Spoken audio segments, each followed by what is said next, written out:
Hey guys, today I'm going to be sharing with you my to be read pile for December and January.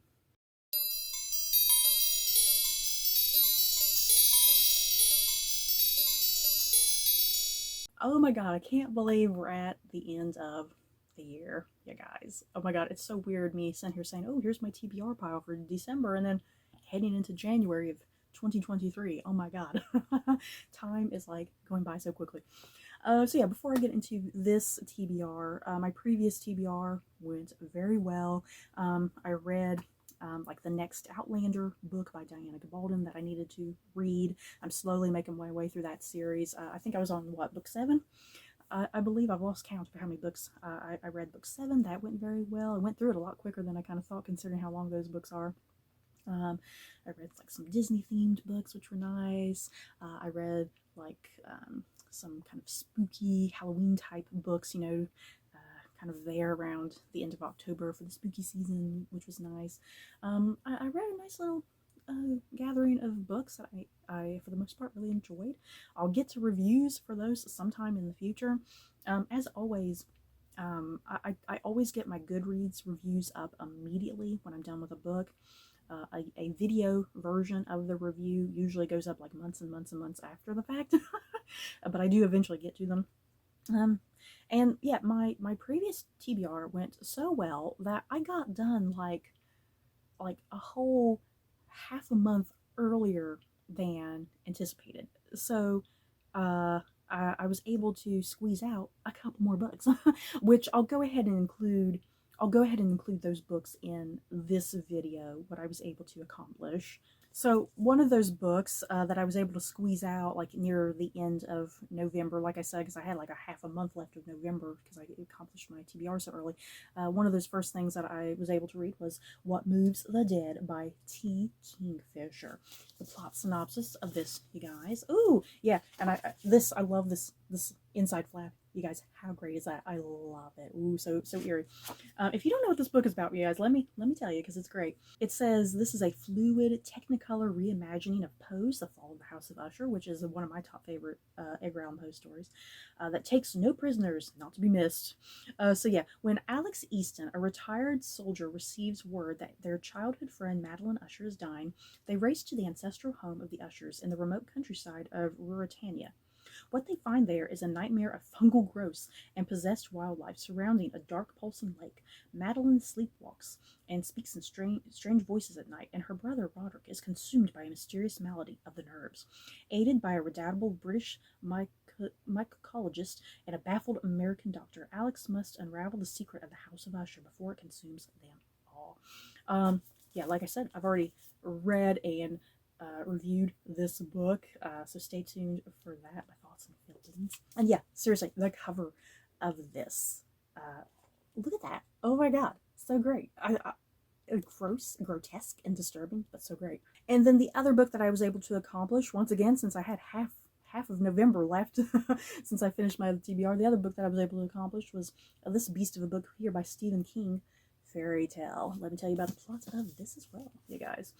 Charlie Reed looks like a regular high school kid, great at baseball and football, a decent student, but he carries a heavy load. His mom was killed in a hit-and-run accident when he was 7, and grief drove his dad to drink.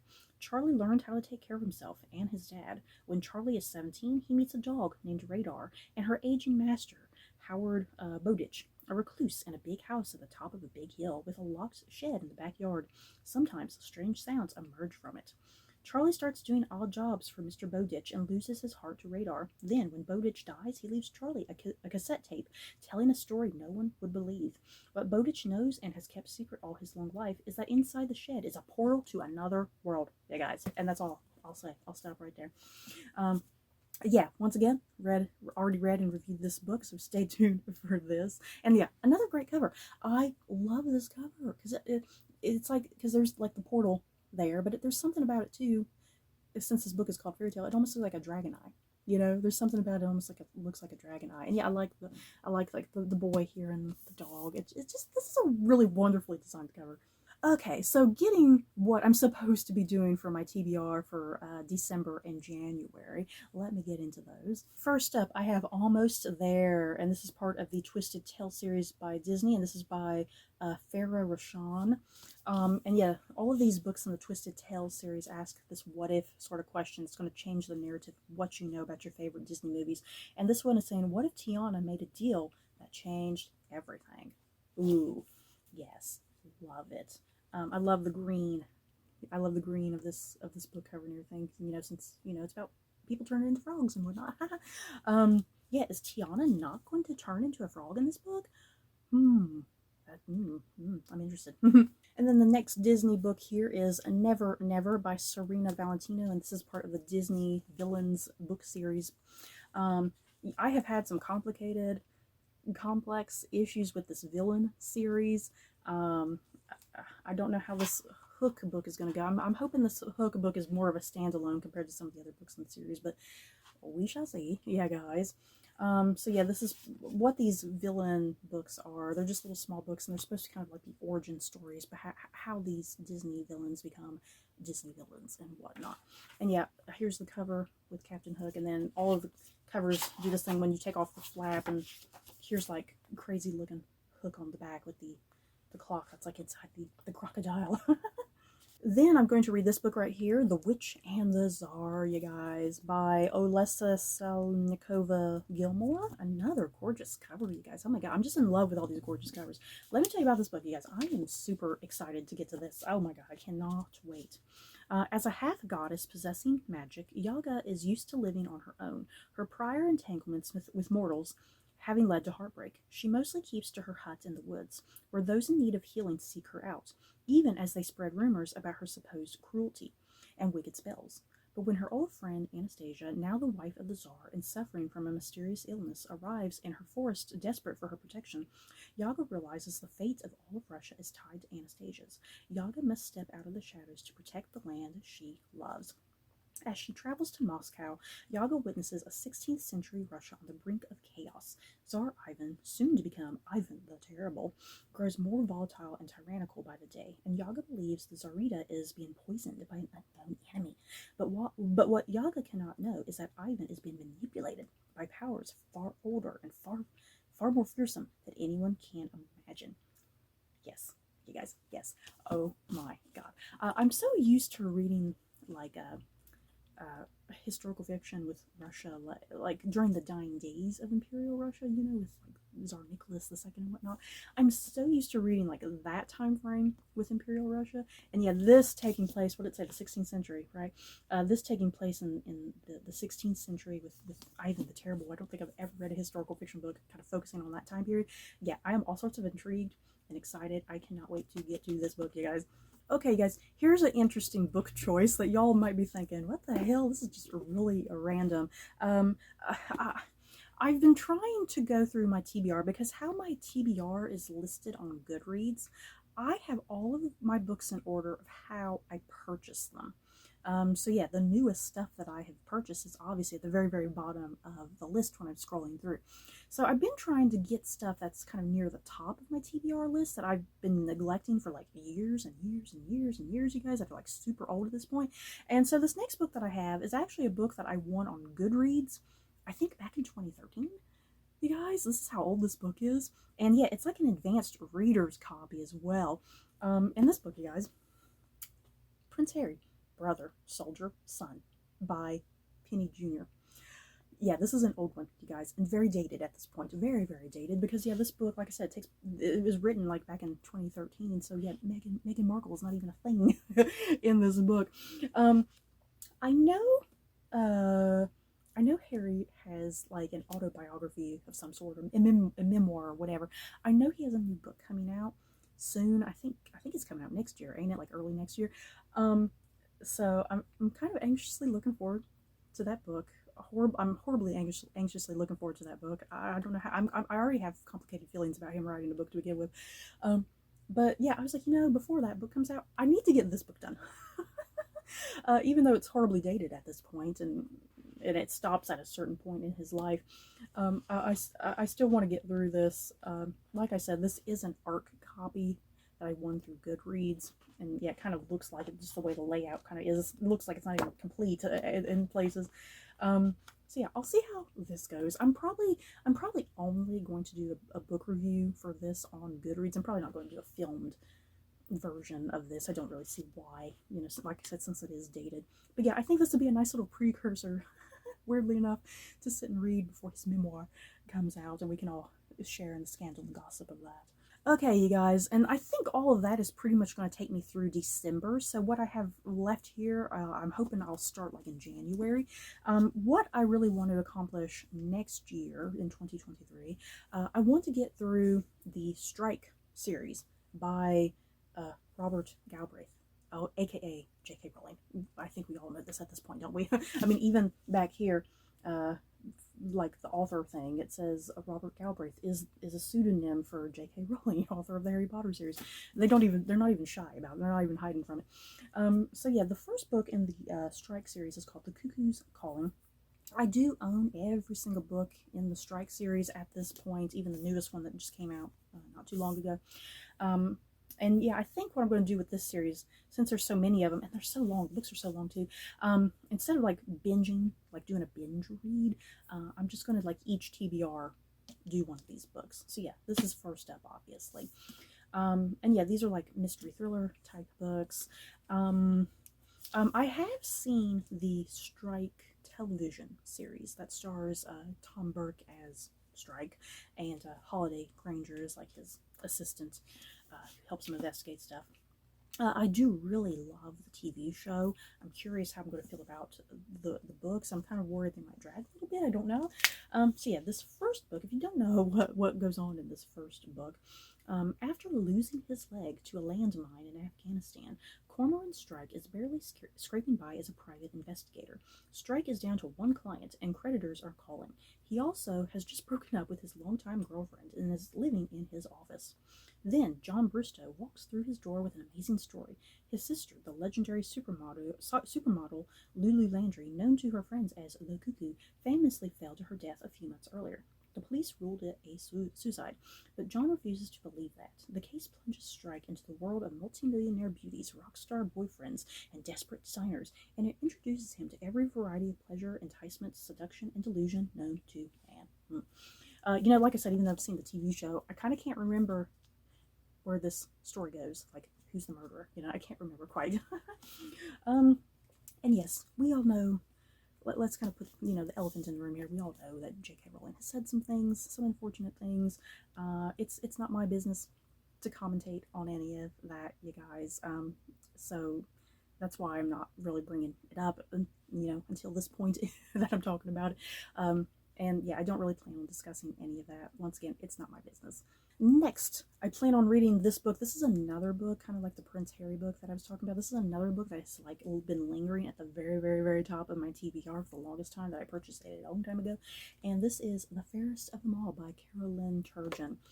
And let's see. In an enchanted forest, the maiden Rapunzel's beautiful voice captivates a young prince hunting nearby. Overcome, he climbs her long golden hair to her tower, and they spend an afternoon of passion together. But by nightfall, the prince must return to his kingdom and his betrothed. Now king, he weds his intended, and the kingdom rejoices when a daughter named Snow White is born. Beyond the castle walls, Rapunzel waits in her crumbling tower, gathering news of her beloved from those who come to her seeking wisdom. She tries to mend her broken heart, but her love lingers, pulsing in the magic tendrils of her hair. The king, too, is haunted by his memories, but after his queen's mysterious death, he is finally able to follow his heart into the darkness of the forest. But can Rapunzel trade the shadows of the forest for the castle and be the innocent beauty he remembers? So yeah, this is like a mashup of Snow White and Rapunzel, it sounds like. Is Rapunzel going to be both Rapunzel and like the evil queen? That's kind of what I'm gathering from the synopsis. I don't know. I'll see how this goes. It's a very small book. It's like there's a lot going on here in the synopsis, and this book is actually very small. It's like under 300 pages, you guys. So I don't know how that's going to go. But yeah, we'll see. And as January is winding down, is The Empress by Gigi Griffiths. Let's see. The year is 1853, and Princess Elizabeth Stacie of Bavaria has been very clear. She will wait for the head over heels love the poets speak of, or she will have no love at all. Just because her older sister Helene is eagerly heeding their mother's advice and preparing to marry Emperor Franz Joseph of Austria, does not mean Stacie must also subject herself to such a dutiful existence. Stacie knows there is more to life than luncheons and corsets, if only someone would let her experience it all firsthand. Meanwhile, in Austria, the emperor is recovering from an assassination attempt. In a bid to keep the peace, Franz has recommitted himself to his imperial duties and promised to romance the pliant Helene of Bavaria at his upcoming birthday celebration. How better to unite the empire than with the announcement of a new empress? But when Stacie and Franz meet unexpectedly in the palace gardens, away from the prying eyes and relentless critique of the court, their connection cannot be denied, and as their illicit conversations turn into something more, they must soon choose between the expectations of their families and standing up for what they truly believe in. And yeah, as you can see, this is a TV series cover tie-in. This was just made into a Netflix TV show, a German production. And I really loved the show. I absolutely love the show. I love the story of Empress Elizabeth of Austria-Hungary and her love story with Emperor Franz Joseph. So yeah, I was like, you know what, let me go ahead and get this book, read it, see how it goes. I'm not sure if this is covering the entire first season of what we're even presented in the show, because I was kind of glancing through this, and it almost looks like it ends with their marriage, whereas the show, they're married within a couple episodes, and there's like a lot more stuff that happens after that. So yeah, I'm not sure what this book is covering. It almost seems like it's just getting up to their marriage and then that's it, which is kind of weird considering the show went much farther beyond that. Oh, and I am going to put one more book in this video, you guys. I totally forgot to add this in my video, part of my TBR here. I do have room for one more book. It's going to be a TBR book, so I have to pull out my TBR jar, you guys. I have room for a book that it needs to be under like 450 pages in order for me to squeeze it out by the time January. And so yeah, let's see what book I pull out here, you guys. And as always, it is stuffed. Look at that. It is absolutely stuffed. And I did just recently kind of mash it all and reorganize it. So yeah, let's see. Okay, the book that I picked out from my TBR jar there is this one right here, She Who Became the Sun by Shelley Parker Chan. And when was this book released? I don't think it's that old. This was released back in 2021. So yeah, definitely not very old at all. Another beautifully designed book over here, you guys. This book, it is about, let's see, in a famine-stricken village on a dusty yellow plain, two children are given two fates. A boy, greatness. A girl, nothingness. In 1345 China, right there alone, you guys, 1345 China. I have never read a book in 1345 China. Now, yeah, I've read books like set in Europe in like 1345, but yeah, never China. So I'm that alone I'm excited about. So yeah, in 1345 China, China lies under harsh Mongol rule. For the starving peasants of the Central Plains, greatness is something found only in stories. When the Zhu family's eighth-born son, Zhu Kongba, is given a fate of greatness, everyone is mystified as to how it will come to pass. The fate of nothingness received by the family's clever and capable second daughter, on the other hand, is only as expected. When a bandit attack orphans the two children, though, it is Zhu Kongba's you know, guys, when I actually read this book, I'll make a better attempt at pronunciation here. When he succumbs to despair and dies, desperate to escape her own fated death, the girl uses her brother's identity to enter a monastery as a young male novice.